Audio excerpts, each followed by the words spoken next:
Infamous King George go mad? Well, you should meet his father, Prince Frederick. He could drive anyone mad.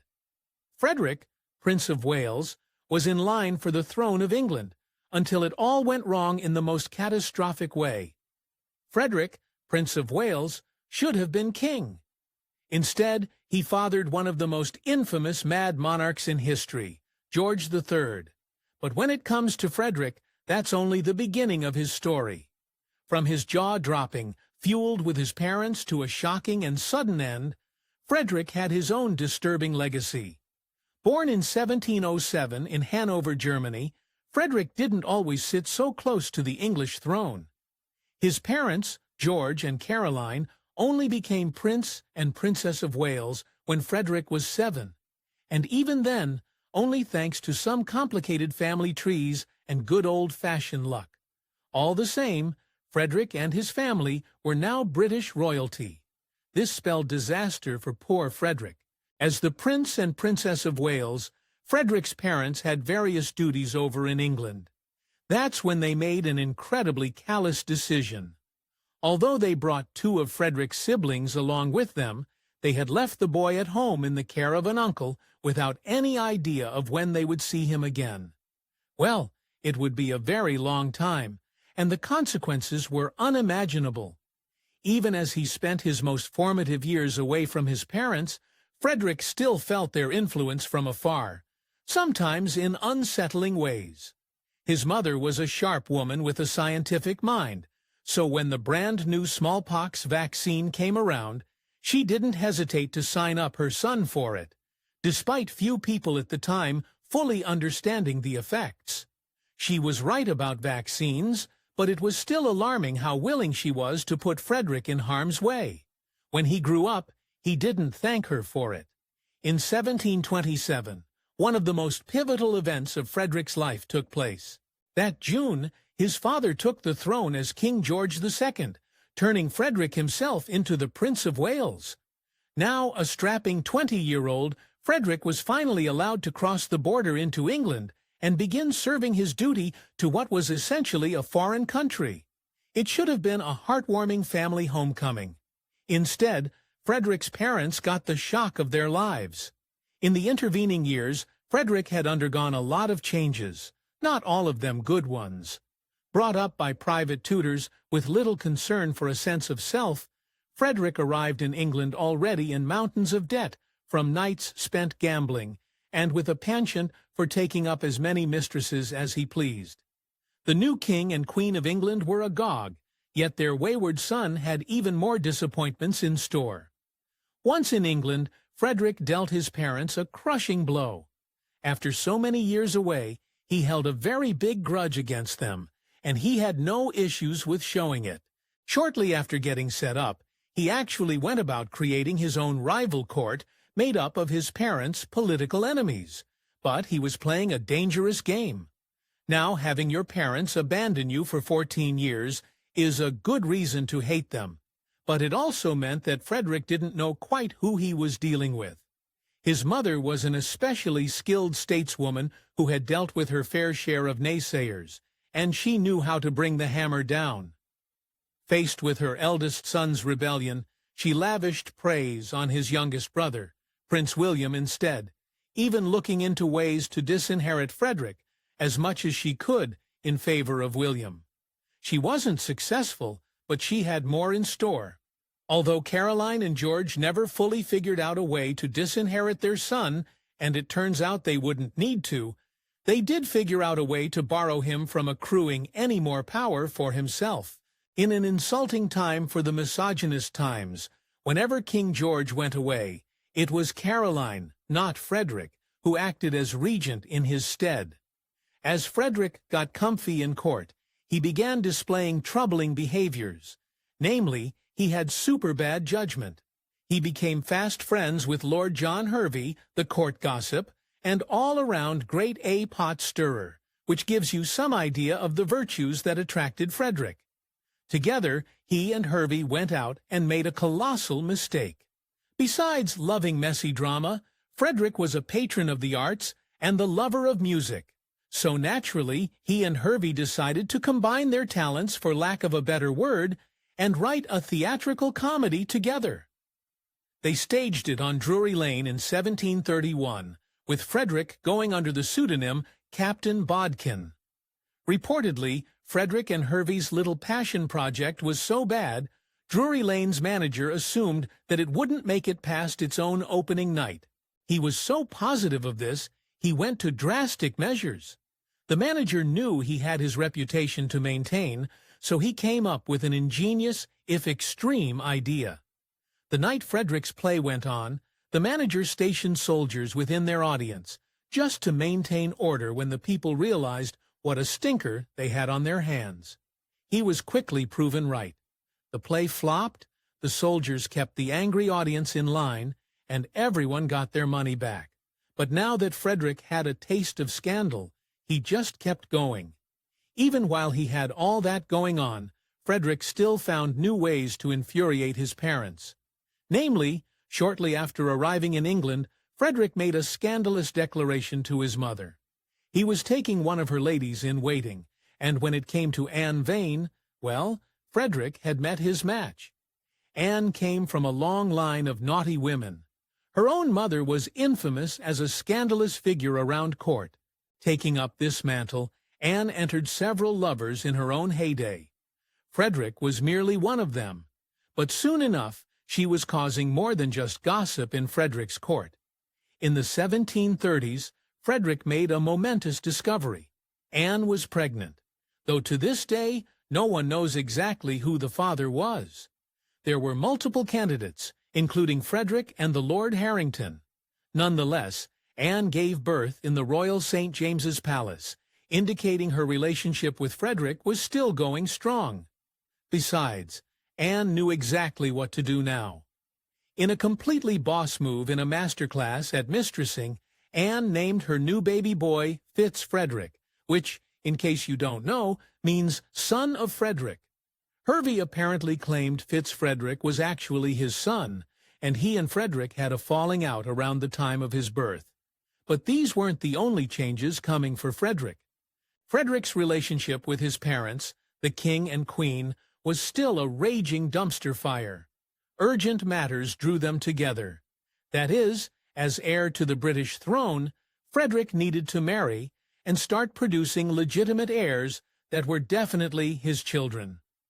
As with all things House of Hanover, this too turned into a farce of the highest degree. You'd think it would be easy to marry off the supposed next king of England? Nope. Frederick's road to matrimony was a disaster, and it was mostly his fault. Initially, Frederick's father was in negotiations for him to marry the King of Prussia's daughter. Only royal marriage negotiations can take some time, and Frederick, never the model of maturity and patience, got sick of waiting. He went over his father's head and sent his own envoy to Prussia to complete the process, infuriating King George and helping to kibosh the whole thing. Then again, he wasn't necessarily in the marriage game for the right reasons. More than true romance, Frederick was looking for a nice, fat dowry and a bride. After all, living life in the fast lane as he did came with a hefty price tag, and the Prince of Wales was in gambling debts up to his eyeballs. So when Lady Diana Spencer, one of the most literally well-endowed women in England, came up as a potential wife, Frederick jumped at the chance. Unfortunately, the government and his parents did not, and Frederick was back to square one. From there, it took an incredibly callous twist. By 1736, Frederick was 29 years old and tired of trying to find a new source of income. I mean a bride. So when his father and mother suggested Princess Augusta of Saxe-Gotha, a 16-year-old German princess with almost zero world experience, Frederick said fine, whatever, telling his parents that he'd marry whomever they wanted him to, provided she brought enough money into the marriage. No, it was not a fairy tale beginning. It was going to get so much worse, too. Poor Augusta arrived in England not knowing a word of English, which meant that while she could talk to the German royal family, she had very few other avenues of support. More than that, the shell-shocked girl had hardly any time to get to her bearings, as her wedding to Frederick happened almost instantly in May of 1736. Because of this, she was in no way prepared for what Frederick was about to put her through. During her first few months in England, Frederick's new bride performed a pitiful act. The teenager was so young and so naive, people often spotted her through the windows of the palace playing with her dolls. It wasn't a confident look for the new Princess of Wales, and Frederick's sister had to convince Augusta to put the toys away and stop embarrassing them all. During this time, Frederick had sloughed off his old mistress Anne and taken up with Lady Archibald Hamilton, another English rose. Super tragically, Frederick found that marriage to Augusta was cramping his ability to see Lady Hamilton whenever he wanted. Plus, there were the true rumors about them all over the palace, which presented further barriers to sneaking over the garden wall together. In the face of all of this, Frederick came up with a diabolical plan. In one of the jerkiest moves ever recorded, Frederick took full advantage of his new bride's naivety to solve his mistress issue. First, he swore up and down to Augusta that there was no truth in all those rumors about him and Lady Hamilton. And then he convinced her to take Hamilton on as a lady-in-waiting, which of course provided him unfettered access to his mistress, away from prying eyes. Yet somehow, his worst betrayal was his most subtle.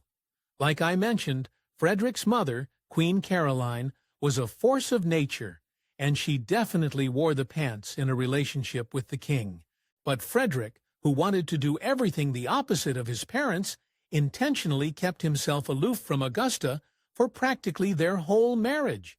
But that didn't stop him from asking her a sinister favor. Frederick's parents might have assumed that marriage would settle him down a bit, or at least keep him out of their hair. Instead, it unleashed his dark side. Now realizing he could use Augusta as a path in other games, he began telling her to actively snub his parents, putting her forth as a frontline soldier in his petty family feud. The fallout was simply ridiculous. Frederick's creativity when it came to insulting his parents knew no bounds. At one point, he insisted that Augusta always arrived to chapel after his mother, Queen Caroline. This may seem a small thing, but it meant that meek little Augusta had to rudely shove past Caroline every time to go to her own seat. When Caroline caught on to this and ordered Augusta to use a different entrance, Frederick sallied back by telling his wife to refuse to enter the chapel entirely if Caroline had arrived before her. Throughout all this, Frederick continued to needle his parents almost incessantly for money, even with the coin that Augusta brought as her dowry. It wasn't enough.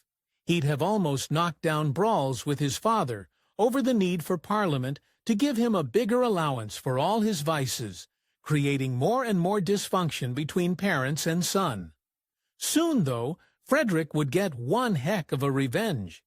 Though she was naive, it didn't take long for Augusta to learn the ropes in the bedroom, and by 1737 she was pregnant with her and Frederick's first child. It should have been a happy occasion at the palace. Instead, it produced the worst feud yet. Upon hearing Augusta was pregnant, Queen Caroline reportedly insisted she be at the birth, implying that the baby might be illegitimate and the monarch needed to act as a supervisor. Well, Frederick wasn't going to take that lying down, and his reaction was nearly unbelievable. In July of 1737, Augusta went into labor. Yet instead of helping his wife in any way, the moment Frederick found out, he forced her to scurry into a carriage and ride for an hour and a half while in labor to the remote St. James's Palace. Why? Because he was determined to thwart his mother's insistence at being at the birth. It all unraveled quickly from there. When Frederick and Augusta arrived at the palace, their presence shocked the skeleton crew of servants working there. No one was prepared to have guests that night, much less a labor. There was no bed set up for the purpose, nor any sheets. So wretched Augusta had to give birth to a baby girl, little Princess Augusta, on a tablecloth. Still, the ordeal wasn't over. Queen Caroline had eyes and ears everywhere, so it wasn't long before she found out what her hated son was up to. She rushed over to St. James's with an entourage that included Frederick's ex-best friend, Lord Hervey. And when she got there, she made sure to rain down insults on the new parents. Reportedly, the Queen let everyone know how happy she was that they had a poor, ugly little she-mouse, since nobody would try to pass off an illegitimate girl here as a real one. If there ever was a beginning to Frederick's relationship with his parents, this was certainly the end. Following the birth of Frederick's daughter, Queen Caroline all but disowned her son, and had nothing but disdain for her daughter-in-law. Understanding that everything Augusta did had come from Frederick, Caroline once sneered, "Poor creature, were she to spit in my face. I should only pity her for being under such a fool's direction and wipe it off." It's difficult to exaggerate just how bad things were between Frederick and Caroline. One day, his mother dealt him one of the cruelest insults in history. According to Lord Hervey, she once saw Frederick walking around and cried, "Look, there he goes! That wretch! That villain! I wish the ground would open this moment and sink the monster to the lowest hole in health." Around this time, support for Frederick's parents began to flag, especially as his father frequently left the country and his mother took over more regent duties. At one point, a prankster put up a notice on one of the royal residences, saying in critique of George, "Lost or strayed out of his house, a man who has left a wife and 6 children." For Frederick, it must have been a cause for petty delight. At the end of 1736, Frederick's father was rushing back from a trip to Hanover, hoping to appease his annoyed subjects. Then disaster struck. The king's ship ran into a storm on the way back, and many feared he had perished. Instead of feeling an ounce of grief, Frederick only saw this as a cunning opportunity. Rumors of the king's death had been greatly exaggerated, and King George II made it back to England in early 1737, alive but exhausted. He was feverish and in desperate need of bed rest. That's exactly when Frederick pounced. The Prince of Wales started a rumor saying now the king was really dying. Then he sat back and watched the magic happen. Everyone assumed that Frederick was a reliable source, being the king's son and all, and the court went into a panicked tizzy at the news. This completely forced King George's hand, and the sick man had to drag himself out of bed and attend a social event to prove that he was not in fact dying. With this family baggage hanging around Frederick, his parents dealt their final blow. In the latter half of 1737, they banished him, Augusta, and their child from their court. The Prince and Princess of Wales packed up to go live in Leicester House, far away from the monarchy's epicenter. As it turned out, it would be the final battle in the family's lifelong war, because neither Frederick nor his mother had much time left. Just weeks after Frederick moved into Leicester House, tragedy visited the royal family. His mother, Queen Caroline, fell suddenly ill with what turned out to be a strangulated bowel. Long story short, it was fatal back then, and it was a nasty way to go. For days, the Queen lay in agony, waiting for the end to come. When Frederick heard, it broke even him. Frederick had spent his life sneering over his parents' worst problems, but the impending doom of his mother was too much. He went to his father and asked if he could see the Queen and perhaps make amends. The answer he got back was heartbreaking. The king, with Caroline's blessing, denied Frederick entry to her rooms, but she did give him one message. We may never know exactly what Caroline felt about her wayward son in her final hours, but she did send him a message via a politician that she forgave him. Then again, this sounds like it could have been genius-level passive aggression, with Caroline winning their feud once and for all. Her next move certainly made a scene that way. When Queen Caroline passed on November 20th, 1737, her husband, King George II, mourned her deeply along with the rest of the palace. Her funeral took place in Westminster Abbey about a month later. But you know who wasn't invited? Perhaps per Caroline S. instruction? That is right, her eldest son, Frederick. Still, a few years Frederick had left were about to take a surprising turn. Whether the passing of his mother helped straighten him out or not, for the next decade or so, Frederick turned into a model citizen, or at least not the scourge of the crown. He as somewhat settled down into life at Leicester House, and he and Augusta went on to have an abundant 9 children together, among them the future King George III. In March 1751, Frederick was 44 years old, in good health, and probably expecting to inherit the throne one day soon. More than that, his wife Augusta was pregnant at the time with her 9th child. In short, everything was looking up, but fate had much different plans in store. While at home, Frederick likely suffered a pulmonary embolism and dropped dead. Then chaos reigned. Frederick's newly minted widow Augusta was only 32 at the time, and despite all the trouble she had endured at Frederick's hands, absolutely beside herself when she heard of his passing. As her doctor related, she barely believed the news, and her attendants spent hours trying to convince her of it. But not everyone mourned him. In the wake of his passing, Frederick's father dealt him one final snub. He mourned his son very little and only gave the late Prince of Wales a small funeral. It was, after all, what he always wanted, his least favorite son out of the line of succession. Frederick's legacy did live on, thanks to a surprising source. Princess Augusta had grown up a lot since first marrying Frederick. Knowing she now depended on King George II's good favor to get her eldest son to the throne, Augusta threw herself with a monarch's mercy. It worked. She was reportedly so charming, the king even gave her the coveted regency position if anything happened to him, and her son was still too young to rule. It was something Frederick had never managed when he was alive, and helped turn his son into King George III. In the end, there was one more black spot on Frederick's line. King George III, as we all know, now turned into Mad King George. Suffering from either porphyria or more likely bipolar disorder, George III experienced frequent fits of mania as an adult, foaming at the mouth, speaking nonsense, and throwing England into decades of instability.